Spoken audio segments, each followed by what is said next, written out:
Okay, so coming back to this, talking about what happened after the Civil War. Well, at the end of the Commonwealth, the Republic, the monarchy is restored under the Stuarts, which happens in 1660.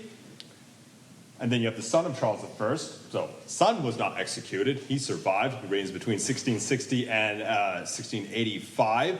And then you have James II slash the 7th, because he's also the King of Scotland.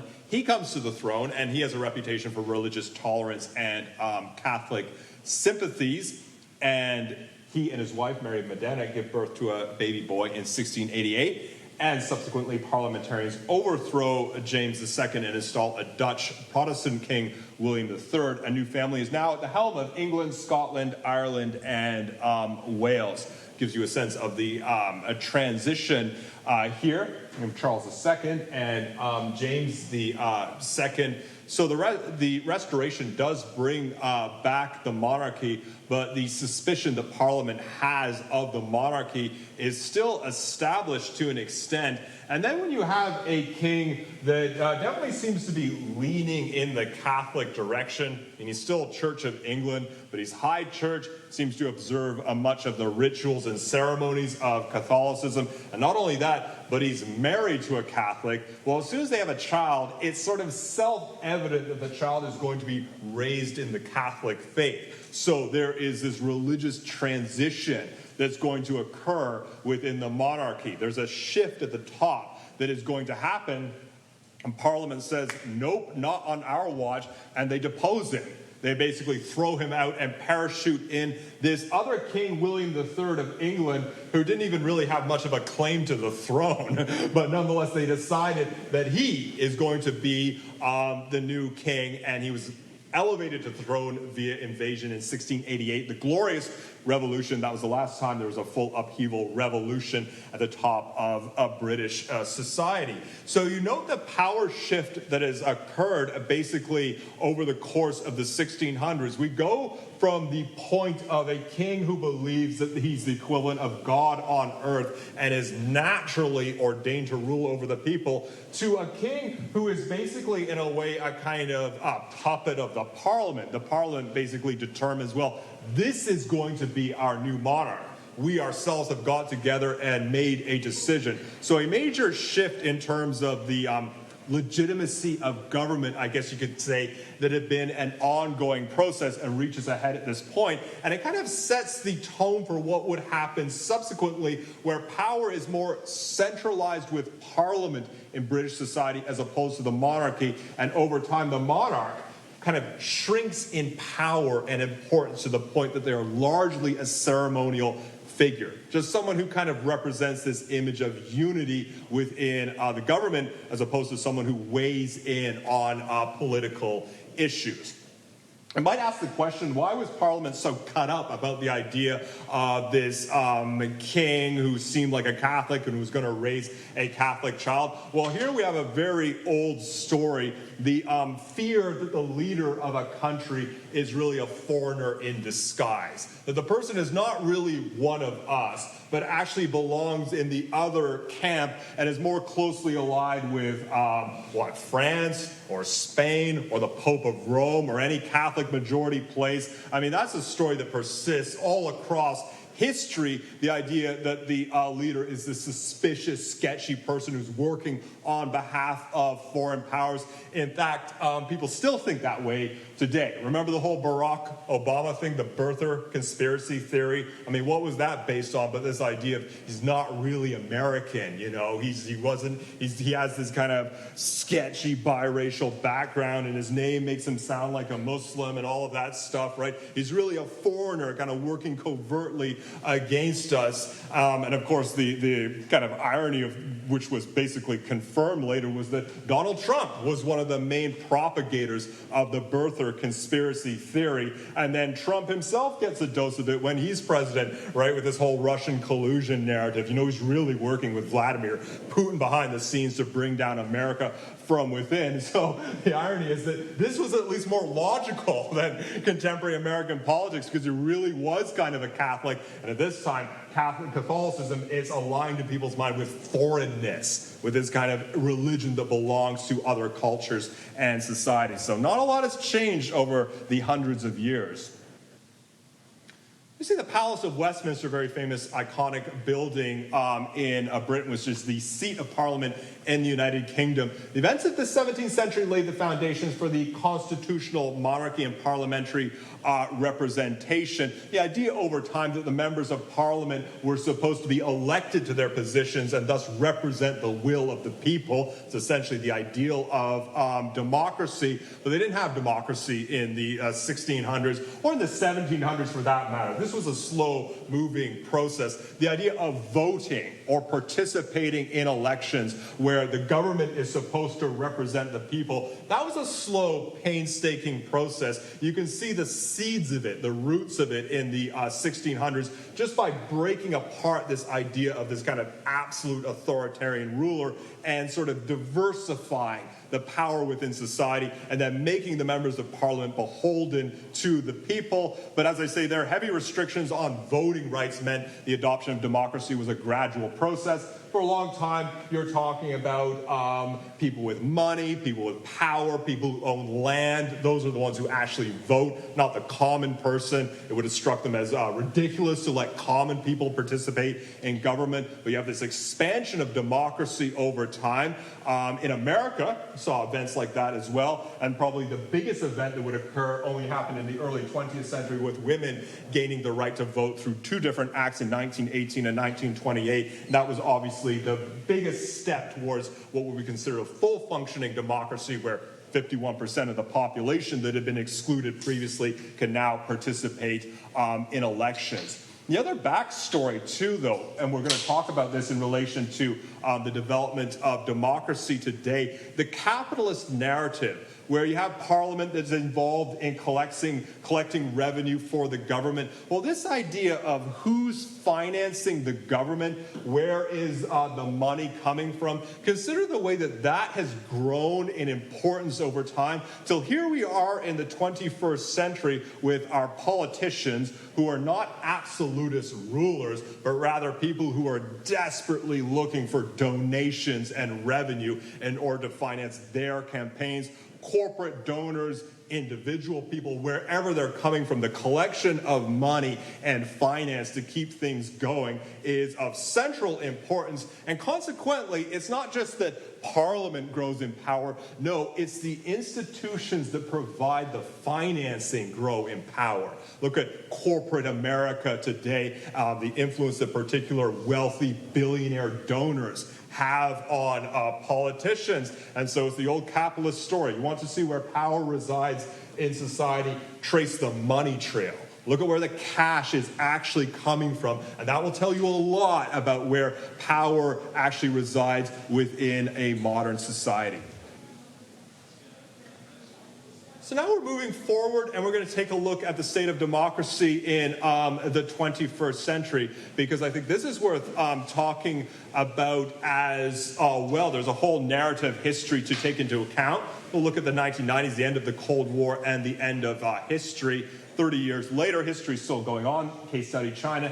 And 30 years later, the degeneration of the Western democracies, case study Britain and America, because we see something that democracy is not the kind of thing that just kind of happens once or it establishes itself and then through a kind of inertia continues. No, it's the kind of thing that's always kind of moving and changing and fluctuating. Democracy, just like any other system of government, can find itself in trouble through a variety of different circumstances, so we're going to consider that as well. So, I mean, the growth of democracy as an ideal in various societies and cultures where that was a long-standing thing. And certain countries have very strongly entrenched democratic traditions. Doesn't necessarily mean that they're running a completely equal and fair system or that they're really egalitarian societies. It's just more that the principle of democracy is of long-standing importance there. And Britain is one of those societies where people basically accept the concept of democracy democracy. The United States is another country, and Iceland too you can include in that list. But one thing that's important to keep in mind when we look at European cultural history is that the ideal and the principle of democracy might not be as strongly entrenched in other countries. Their roots might be quite shallow, if only because they're quite new. I mean, these are, in some cases, recent developments, and here is where it's worth looking at Europe. There you see a map showing part of the USSR and the Eastern Bloc, the Soviet Union.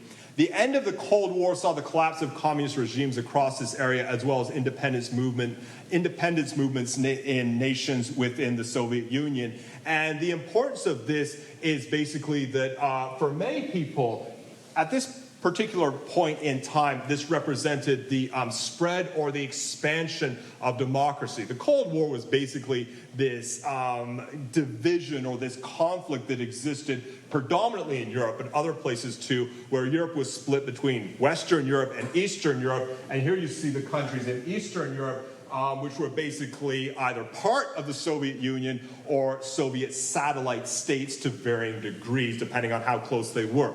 These countries were not democracies. They did not adhere to the democratic system. They were single-party totalitarian regimes for a long time. Now, with the collapse of the Soviet Union in 1991 and the movements towards democratization in these other countries, it seemed to people that there was this spread of democracy, and there was this kind of triumphalist narrative that developed around that time. It was really prominent during the 1990s, and it fostered this notion of the end of history, as they used to call it. What they meant by that, what commentators meant when they said that, was the end of ideological history. Basically, the assumption was that it has been proven that democracy is the only really valid political system that we can manage. That we have attempted a variety of different approaches, and all of them have been dismal failures. So democracy, even though it itself is a terrible system in a lot of ways, is at least better than the alternatives. It's the best that we can come up with, and this was the kind of idea that persisted at this time. It was kind of caught up with a lot of notions about freedom and individual rights and people yearning for those things, but it was also caught up very much with ideas of capitalism too. The idea that democracy and capitalism go together, they fit together. So in order to run a modern capitalist system, you have to have a democracy. In order to have things like private ownership, people owning companies on their own, people owning their own land, real estate, all that stuff. To have that stuff, you also have to have a full functioning democratic system. This was the assumption they were working with at the time. Now, if that narrative had followed through, you probably would have just seen the spread of democracy all across the world, because there would have been this kind of toppling dominoes effect. But I think one of the biggest stories in geopolitics over the last 30 years is that that is not what has happened when you look at the situation. Case in point, Eastern Europe, if you just look at it, all the countries that supposedly were embracing democracy after the fall of communism, many of them have retreated from that, if they ever attempted it in the first place. I mean, Belarus, case in point, this kind of totalitarian regime that exists. Russia, for instance. To what extent is Russia actually running a democracy today? And they were held up as this kind of model of a country that was westernizing itself. Well, not so much when we look forward to the year 2023, and there are kind of variations in that across Europe today. So this isn't really the kind of ideal that has come to fruition. And not only that, but you can see it around the world as well. If this kind of end of history thesis had followed itself through to the end, then people would have expected other regimes that had run, say, communist states or communist ideology to also democratize themselves. But China, again, is a case in point in that not happening.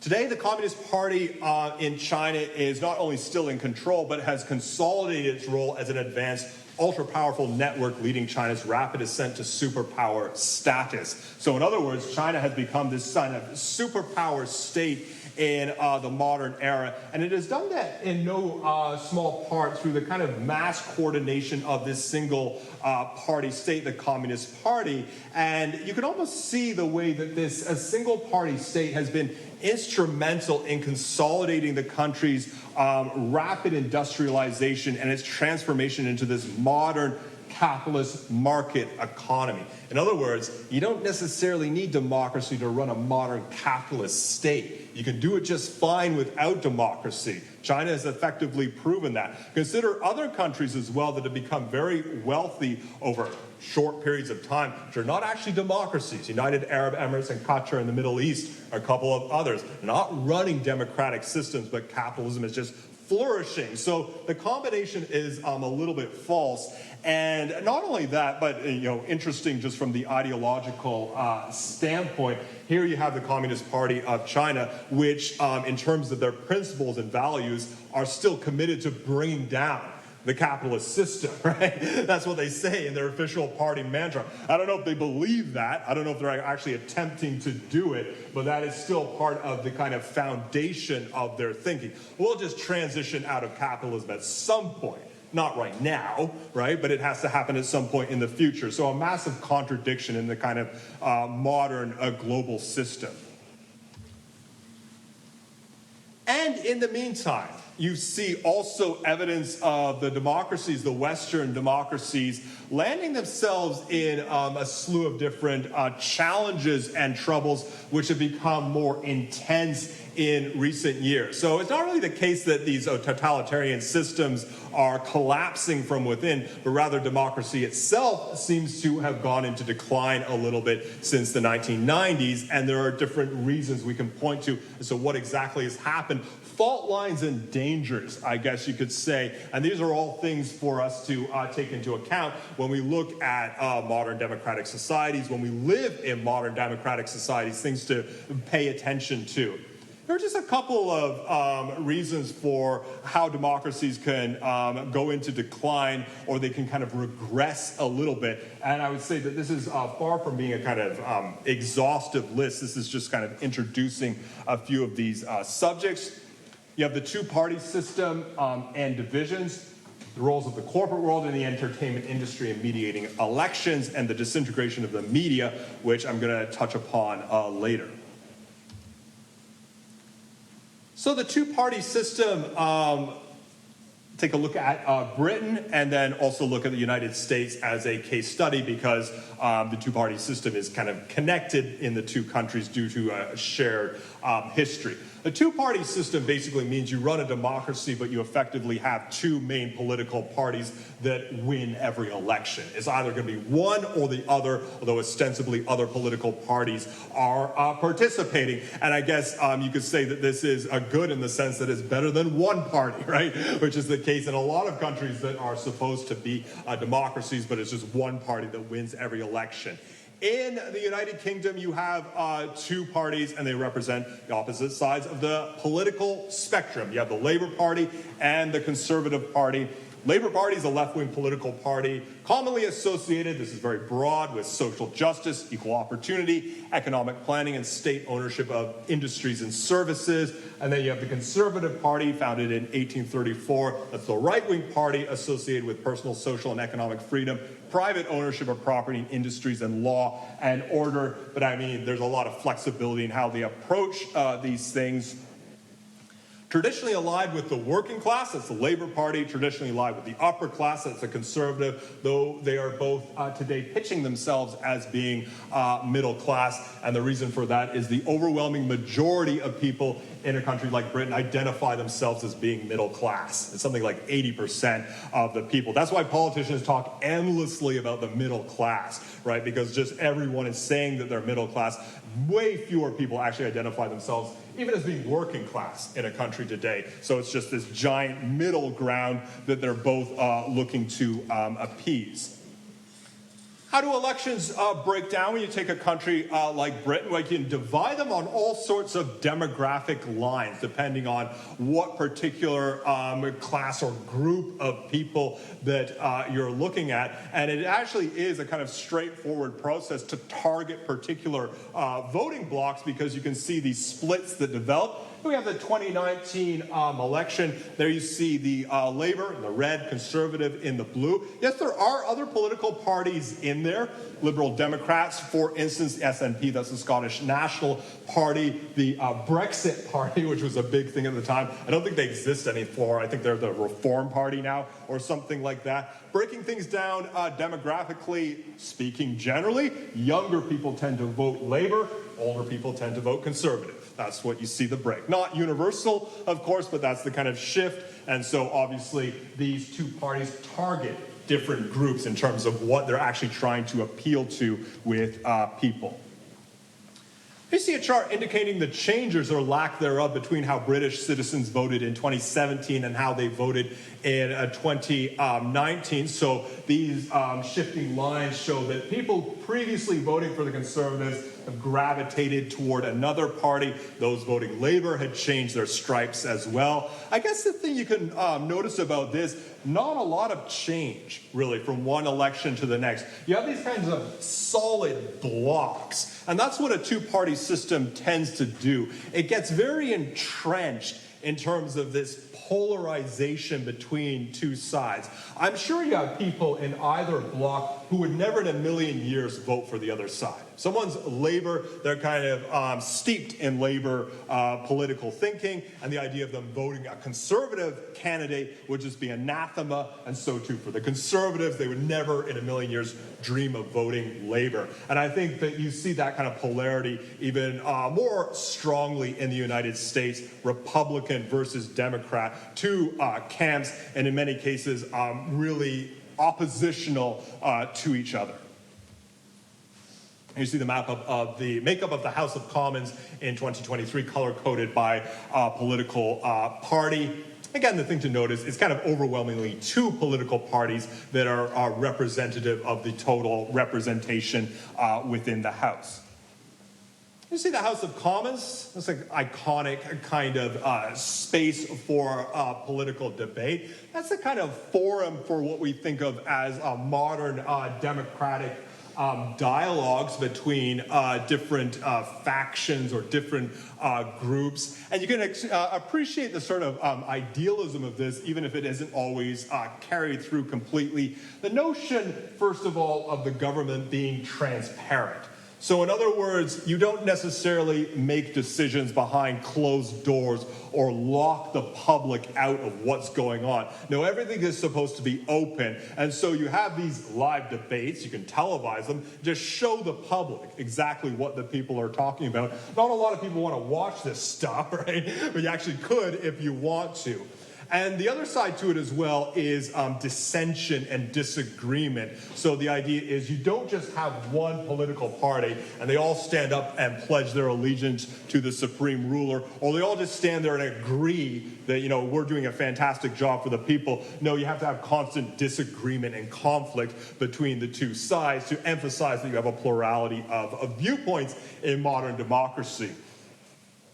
Of course, you know, the thing with this is you have these kinds of ideals, but you also have the reality, which is this kind of organized buffoonery, right? Have you ever watched these actual political debates that occur? I mean, it's kind of just muckraking and shouting at each other and accusations, and you kind of land on the wonderment that anything ever gets done, right, in this space. So the ideal is kind of a little bit different from the way it actually plays out in reality. So the point that I brought up, in theory, there is political plurality in Britain. In reality, the two main parties, Labour and Conservative, have dominated UK election results for the last 100 years. Only the formation of coalition governments has broken up the hold of the two-party system. So this is basically what it comes down to. You effectively have two parties. In theory, other parties can win, but in reality, they never do. It's just Labour and Conservative all across the board. And this is exactly what I mean about financing the government. You can see the way these systems become more entrenched over time. Why should corporate donors worry about the plurality of democracy when they have just two parties that they can focus on, that they're getting all the money, they're getting all the financing, they're getting all the advertising, and it just becomes this self-perpetuating process where the more money and financing and advertising they get, the bigger they get and the more entrenched they get. And so you just have these two big camps that are basically ruling over the political scene.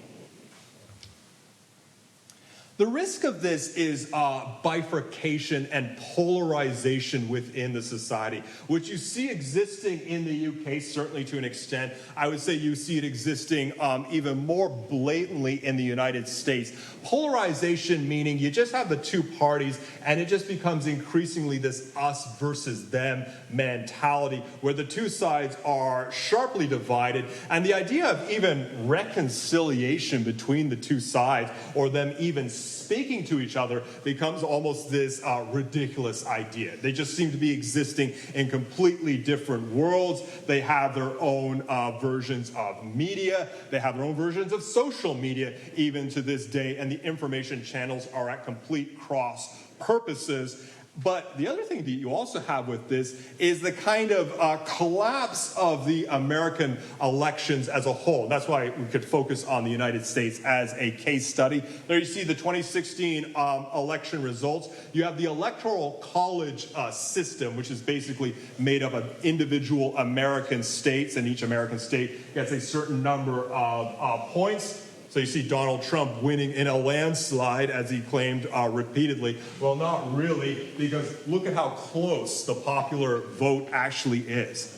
47.3% to 47.8%, and there you see the total number of votes. This is the natural state of the two-party system, split evenly down the middle, basically just reproducing the logic of the system. The more you have this kind of entrenchment, the more you have an election that just reproduces the system that already exists. All it proves is that the country is very divided. Now, that's not really the point of democracy, right? The idea of democracy is you want to catch the general habits, the general kind of ideals and principles of the people, and see which direction the culture is trending in. Which direction are people's ideas and beliefs trending in? The more you have this sort of ossification, the more you just have, again, division over and over again. That's all you're seeing with each election. And the changes, I mean, they do occur on occasion, but they're typically not big swings.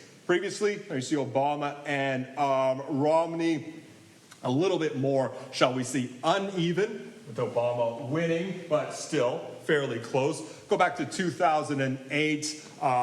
It would have been shocking for any Republican candidate to win that election, considering what a mess the country was at the time. But things, again, if you go back further in time, the electoral results start to get closer and closer together. The election that really started this trend was back in 2000, George W. Bush versus Al Gore. Again, look at the differences between them, both approximately 50 million votes. And famously, that was an election that came down to not even one particular state, but actually a couple of counties within the state of Florida. And that was the reason why that election dragged on endlessly, with recounts and with challenges to the Supreme Court and so on, because it was impossible to tell who had actually legitimately won the election. All people saw was this kind of division within the country. So this has been something that has been going on for a long time, at least as far as America is concerned. Then we go ahead to the latest election, the one that took place in 2020. Here was Donald Trump's big complaint. He appeared to grow his support base while losing the election, which is actually true to an extent. But the 2020 election was just a repeat of 2016, albeit with some tweaking to produce a more accurate result. And what I mean by that is that Trump didn't actually win the election in 2016. He was able to win it due to the structure of the Electoral College, but he never had majority support from Americans. I mean, even at the kind of best moments in his presidency, his support would never rise above 50%, and it typically hovered around 40%. So what happened in 2020 was due to changing certain kind of regulations, and also due to the pandemic, there was the opportunity to produce, shall we say, a more accurate result. But still, this just really came down to, as far as the Electoral College is concerned, just a couple of states that swung the election one way or the other. You have the representation of the states. You have Georgia in there and Pennsylvania and a couple of others as well. And if you look close, you can see again the numbers, how close it is in these states. This is what the difference in the election is coming down to, but this collapsing together where it's just a couple thousand votes one way or another in any particular county.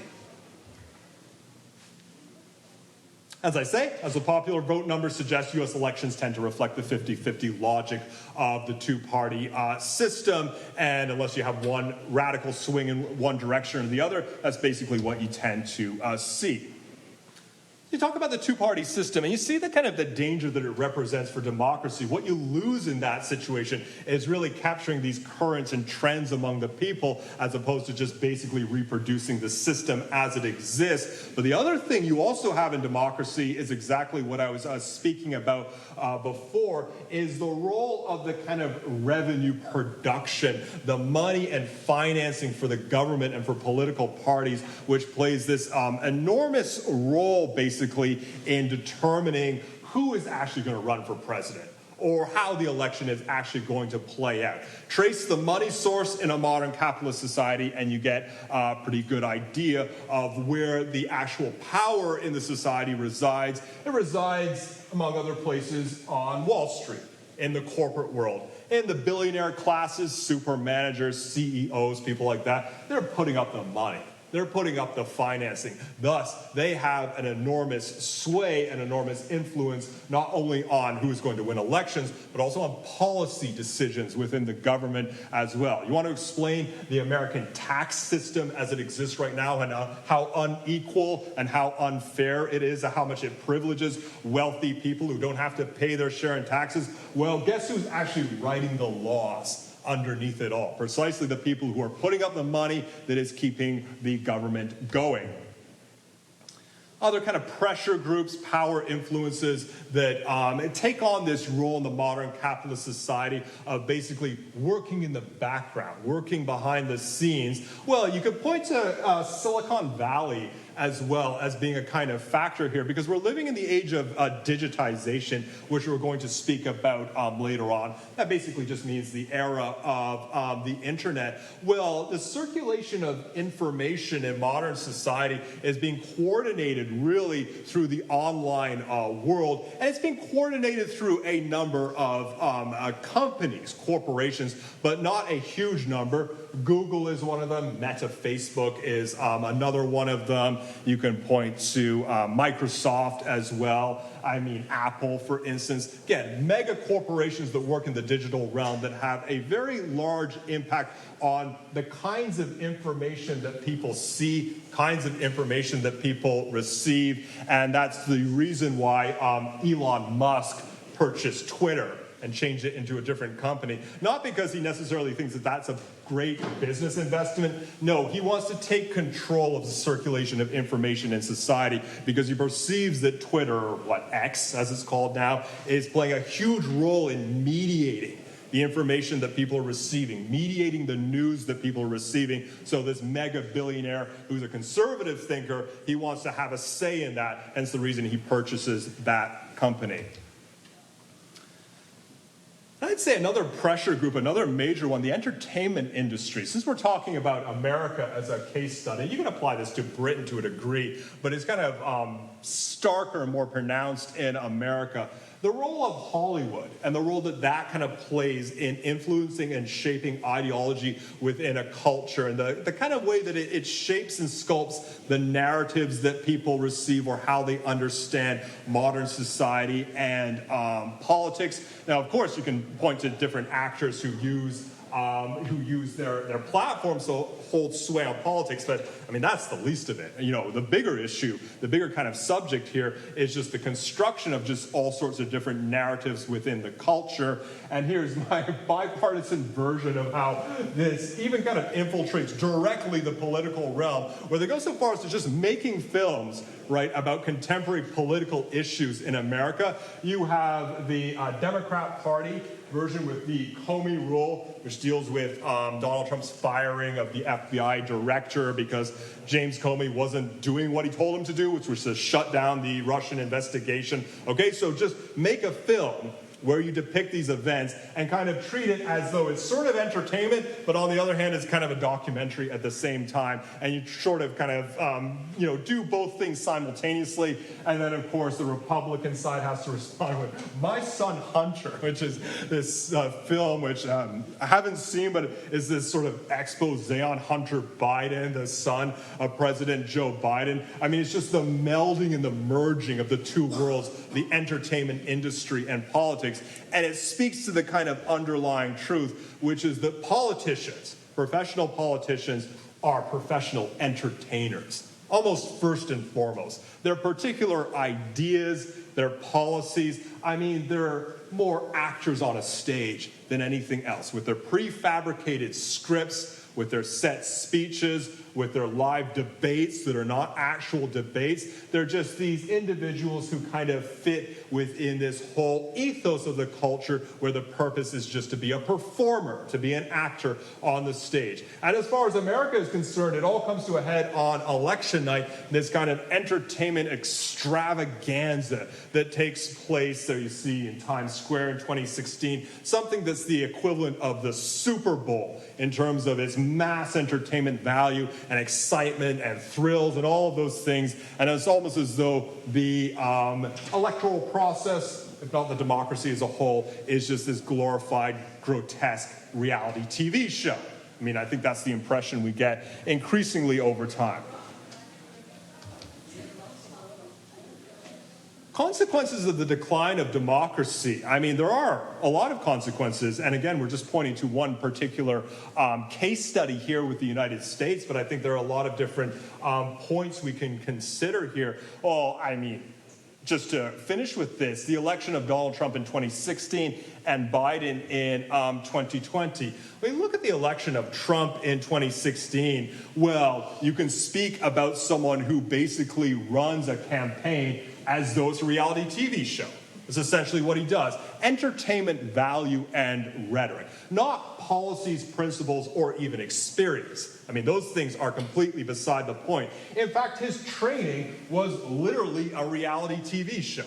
Remember, he's the star of The Apprentice for all those years, and thus he builds up this profile in the world of Hollywood, which translates very seamlessly into the world of modern politics. And before that, he was this corporate real estate tycoon. So he kind of hits both sides. Entertainment industry, corporate world. He becomes the embodiment, the personification of these industries and these institutions that lurk in the background of American democracy. And whether or not he's even a politician, I mean, becomes incidental. And not only that, but he basically used that in his campaign. You could almost see him adopting this standpoint, this attitude of, well, we know who's really running this country.